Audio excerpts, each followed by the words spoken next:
Hi friends, నేను సారా. మీరు చూస్తున్న తెలుగు పీసీ వరల్డ్. ఫ్రెండ్స్ చూస్తున్నారు కదా, ఇది వచ్చేసరికి ఒక గేమ్ ప్యాడ్ అనమాట. సో ఈ గేమ్ ప్యాడ్ ఎందుకు కొన్నానంటే, నేను అప్పుడప్పుడు టెక్న ఆడుతూ ఉంటాను. చాలా శాతం ఏంటంటే ఇటువంటి గేమ్ ప్యాడ్ ఉన్నట్లయితే పీసీ గేమ్స్ కానీ లేకపోతే ఎమ్యులేటర్ గేమ్స్ కానీ ఆడడానికి బాగుంటుంది కదా అని చెప్పేసి అనుకుంటూ ఉంటారు. సో ఈ గేమ్ ప్యాడ్ అనేది మనకి బడ్జెట్లో అయితే వస్తుంది. సో ఈ బడ్జెట్లో ఈ గేమ్ ప్యాడ్ బాగుందా లేదా అని చెప్పేసి మీకు చెప్పడం కోసం ఈ గేమ్ ప్యాడ్ అయితే కొన్నాను. ఇప్పుడు ఏంటంటే నేను అన్బాక్సింగ్ చేసి బాక్స్లో ఏమేమి వస్తున్నాయి, అంతేకాకుండా ఇనీషియల్గా నాకు ఏమనిపించింది అనేది మీకు కంప్లీట్గా డీటెయిల్స్ అయితే ఇస్తాను. సో అన్బాక్సింగ్ అయితే చేసేద్దాం. మీరు కనుక బాక్స్ మీద చూసుకున్నారు అనుకోండి, ఫస్ట్ వచ్చేసరికి జబ్ మ్యాక్స్ ఫ్యూరీ అని చెప్పేసి అయితే రాశారు. ఇది వచ్చేసరికి వైర్డ్ గేమ్ ప్యాడ్ అని రాశారు. అండ్ దీనికి సంబంధించిన డీటెయిల్స్ని కొన్ని ప్రొవైడ్ చేశారు అనమాట. మీకు మోడల్ ఎలా ఉంటుంది, లుక్ ఎలా కనిపిస్తుంది అని కూడా మనకు ఫ్రంట్ అయితే చూపిస్తున్నారు. ఇది మనకి విండోస్కి సపోర్ట్ చేస్తుందని రాశారు, అలాగే ఆండ్రాయిడ్కి సపోర్ట్ చేస్తుందని రాశారు. మనకి 2 మోటార్స్ ఉంటాయని రాశారు. అండ్ డిజైన్ వచ్చేసరికి ట్రాన్స్పరెంట్ డిజైన్ అయితే రాశారు. సో ట్రాన్స్పరెంట్ డిజైన్ అంటే మనకు లోపల ఏమేమి ఉన్నాయో అన్నీ క్లియర్గా కనిపిస్తాయి అనమాట. సో మనం ఒక సైడ్ చూసుకున్నాం అనుకోండి, జెబ్రానిక్స్ అని కనిపిస్తుంది. అండ్ ఇంకొక సైడ్ చూసుకున్నాం అనుకోండి, మోడల్ నేమ్ కనిపిస్తుంది. సో వెనకాల చూసుకున్నాం అనుకోండి, వెనకాల వచ్చేసరికి టర్బో ఫంక్షన్ ఉందని రాస్తారు. అంతేకాకుండా స్పీడ్ అడ్జస్ట్మెంట్ ఉంటుందంట. ఇల్యూమినేటెడ్ గేమ్ ప్యాడ్ అని రాస్తారు. ఇల్యూమినేటెడ్ అంటే మనకు లైటింగ్ ఉంటుంది అనేది చెప్తున్నారు. RGB LED ఏదైతే ఉందో దాన్ని కంట్రోల్ కూడా చేసుకోవచ్చు అని అయితే రాశారు. మేబీ సాఫ్ట్వేర్ ఏమైనా ఉంటే కనుక నేను ఫుల్ రివ్యూలో ఒకసారి చెక్ చేసి యూజ్ చేసి చెప్తాను. దీని మీద మనకి 17 బటన్స్ ఉన్నాయంట.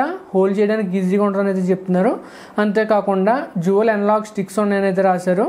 మొత్తం మనకి 4 ట్రిగ్గర్స్ ఉన్నాయని చెప్తున్నారు ఫ్రంట్ సైడ్. అంతేకాకుండా హ్యాప్టిక్ ఫీడ్బ్యాక్ కూడా ఈ గేమ్ ప్యాడ్లో ఉంటుందని అయితే చెప్తున్నారు. సో బాక్స్ని ఓపెన్ చేసి చూపిస్తాను, చూడండి. బాక్స్లో చూసుకున్నాం అనుకోండి, ఫస్ట్ మనకి ఒక జెబ్రానిక్స్ అని చెప్పేసి ఒకటైతే ప్రొవైడ్ చేశారు, చిన్న కార్డ్ లాంటిది. ఇందులో మనకి ఒక QR కోడ్ ఇచ్చి మాన్యువల్ కావాలనుకుంటే కనుక డౌన్లోడ్ చేసుకోమని చెప్పేసి సో QR కోడ్ అయితే ఇచ్చారు. దీన్ని పక్కన అయితే పెడుతున్నాను. అండ్ ఇంకా చూసుకున్నారనుకోండి, ఇది వచ్చేసరికి Type-C to USB కేబుల్ అనమాట. ఒక సైడ్ మనం మన గేమ్ ప్యాడ్ కనెక్ట్ చేయాల్సి ఉంటుంది, ఇంకో సైడ్ మనం మన PC ఏదైతే ఉంటుందో PCకి అయితే కనెక్ట్ చేయాల్సి ఉంటుంది. లెంత్ కూడా పర్వాలేదు, బాగానే ఉంది. మోస్ట్లీ 2 మీటర్స్ ఉంటుందని అయితే అనుకుంటున్నాను. లెంత్ అనేది సఫిషియెంటే, మీకు ఏ ప్రాబ్లం అయితే ఉండదు. సో ఈ కేబుల్ని కూడా పక్కన అయితే పెట్టేస్తున్నాను. సో ఫైనల్గా మనకి కంట్రోలర్ అయితే ఉంది. కంట్రోలర్ ఒక పైన వేల్లో ప్రొటెక్షన్ కోసం ఒక 2 అయితే ఇచ్చారు. సో దీన్ని కూడా నేను రిమూవ్ అయితే చేస్తాను. సో గేమ్ ప్యాడ్ చూసుకున్నారనుకోండి, గేమ్ ప్యాడ్ మీకు ఎలాగైతే ఉంటుంది, మనకి ఒక జాయ్స్టిక్ ఎలాగైతే కంట్రోల్ చేసుకోవచ్చు, అండ్ ఇంకొక జాయ్స్టిక్ని కూడా మీరు ఎలాగైతే కంట్రోల్ చేసుకోవచ్చు. మోస్ట్లీ మన గేమ్స్ అన్నీ కూడా కస్టమైజేషన్ ఉంటుంది కాబట్టి సో ఏ జాయ్స్టిక్ ఏం చేయాలని చెప్పేసి కంప్లీట్గా కస్టమైజ్ అయితే చేసుకోవచ్చు. అండ్ అంతేకాకుండా మనకి డీ ప్యాడ్ కూడా ఇక్కడైతే ఇచ్చారు. ఇక్కడ 4 బటన్స్ ఉన్నాయి, పైన మీకు ఒక 4 బటన్స్ అయితే ఉన్నాయి. సో రిమైనింగ్ మనకి మెనూ బటన్స్ అన్నీ కూడా మనకి ఇక్కడ పైన అయితే కనిపిస్తున్నాయి.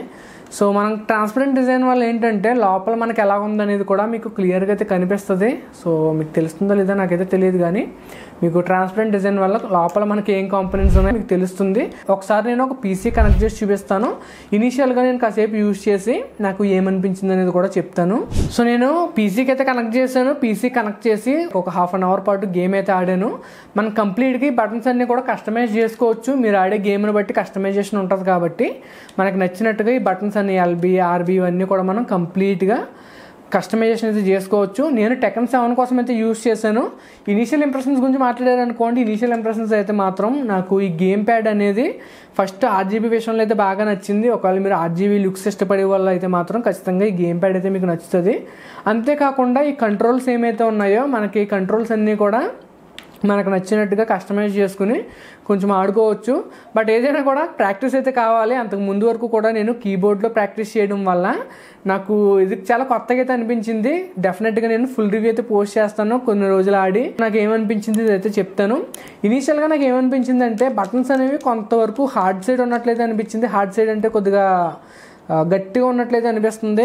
అండ్ మనం హ్యాప్టిక్ ఫీడ్బ్యాక్ గురించి కూడా మాట్లాడుకోవాలి ఫ్రెండ్స్. యాక్చువల్గా హ్యాప్టిక్ ఫీడ్బ్యాక్ అనేది కొద్దిగా హార్డ్గా ఉన్నట్లయితే అనిపిస్తుంది. సో అది కూడా నేను ఫుల్ రివ్యూలో అయితే పోస్ట్ చేస్తాను ఏమనిపించింది అనేది. సో నేను దీనికన్నా మంచి కంట్రోల్ గురించి మాట్లాడినట్లయితే అంతకు ముందు నేను ఒక PlayStation కంట్రోలర్ అయితే యూజ్ చేశాను. అందులో కొంచెం సాఫ్ట్గా ఉన్నట్లయితే అనిపించింది బటన్స్ అయితేనే. ఇది వచ్చేసరికి కొంచెం హార్డ్గా అయితే బటన్స్ అయితే ఉన్నాయి.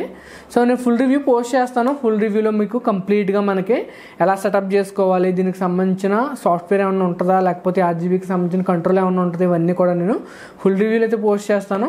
సో ఇది ఫ్రెండ్స్, ఈరోజు వీడియో అయితే మీకు నచ్చింది అనుకోండి. నచ్చితే కనుక లైక్ చేయండి, షేర్ చేయండి, సబ్స్క్రైబ్ చేసుకోండి. నేను సారామ్, సైనింగ్ ఆఫ్ గైస్, బాయ్.